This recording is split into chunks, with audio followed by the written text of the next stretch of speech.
you have to answer two fundamental questions. The first question is you've got to ask yourself, where am I going in this life? What is truly most important to me, and what do I want to be spending my time doing? That's number one. And then the second question you have to ask yourself is, who's going to come with me? And if you ever get that order mixed up, and you think, oh, this person is going to come with me, this is the person I'm going to dedicate my life to, then you're not going to be happy and you're not going to be fulfilled. There's one exception to that. And the exception to that is if you're okay with being in the passenger seat. If you're the kind of person who doesn't want to lead. It's perfectly fine to have a relationship where the woman leads or the man leads. So if you're a woman and you're listening to this and you're a leader, then you have to know where you're going to go and you have to know who's going to come with you. If you're the man who's listening to this and you're a leader, then you have to be very clear at this. Now, on one level, even if you're a follower, your values and then the general interests that you have to align. But if you're not clear about where you want to go and you're fine following somebody else who is clear, then you don't have to know exactly where you want to go. You just have to have a sense that you could live your life with this person in the direction that they're going. So that's, I see, the number one mistake with nice guys or kind and compassionate people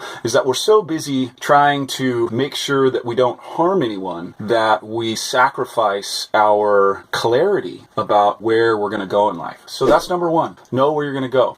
One of the things that really helped me was I lived in this scarcity paradigm about relationship and love. And I thought, there was something that was not attractive about me. Maybe I wasn't, maybe my nose was too big, or I was too skinny, or I was too talkative. There was all these things. So basically, you got to just let all that stuff go. And you have to embrace the unique and flawed being that you are, and then capitalize on your strengths. So a person that is going to be a right fit for you is going to see your strengths, and they're going to resonate with your strengths, and they're going to resonate with your values. So that's another thing. You got to let go of a scarcity idea. Another thing that helped me about letting go of the scarcity idea was to remind myself how many people there are in the world, and remind myself, there's 7 billion people on the planet. Another issue is you got to check the environment that you're in. I originally grew up in Los Angeles area, and I'm a back to the lander. I'm an environmentalist. I resonate with ecology. I have really deep interests in shamanism and spirituality, yet at the same time, really practical business wisdom ideas are super attractive to me. So for some reason, I didn't fit in LA at that point. I wanted to be on the land. I wanted to be farming. I wanted to be near the coast. I was near the coast in LA, but that wasn't enough. It was too urban for me. So I actually had to move. I had to sit down and think of the same question. Where am I going in life?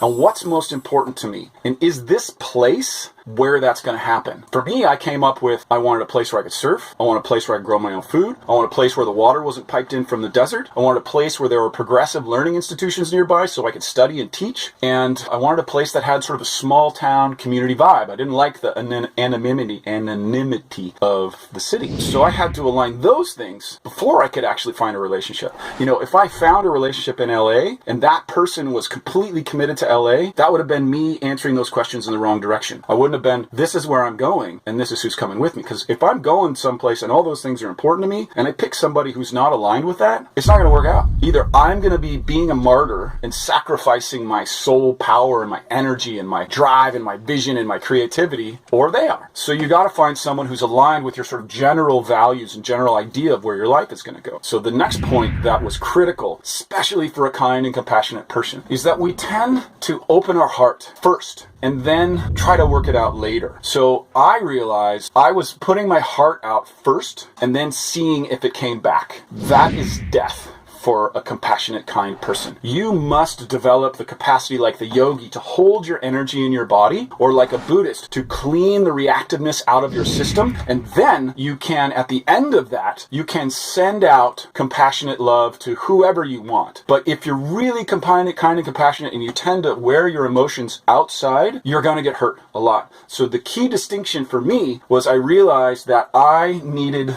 to stop throwing my heart out to any woman that I was mildly attracted to or had, powerful sexual energy, unless she was reciprocating in kind. And that's the thing. A healthy relationship is reciprocal on all levels. It's reciprocal emotionally, it's reciprocal physically, it's reciprocal spiritually. There's always challenges and pinch points, but there's always that reciprocity and mutual respect within the container of the relationships. You can be an incredibly compassionate person without throwing your heart out to everyone that will take it. Some people will be very abusive. If you're truly a kind and compassionate person, you can't be with a mean person. You have to find another kind and compassionate person. I guess that's another one of the foundational principles. You have infinite potential. You just have to tweak the way that you imagine and create the variables in your head. So I wish you the best of luck. Thank you for listening. I hope you got value out of this. Please subscribe if you got value out of this, and have a wonderful, amazing day that lifts you up and fills you with love and creativity.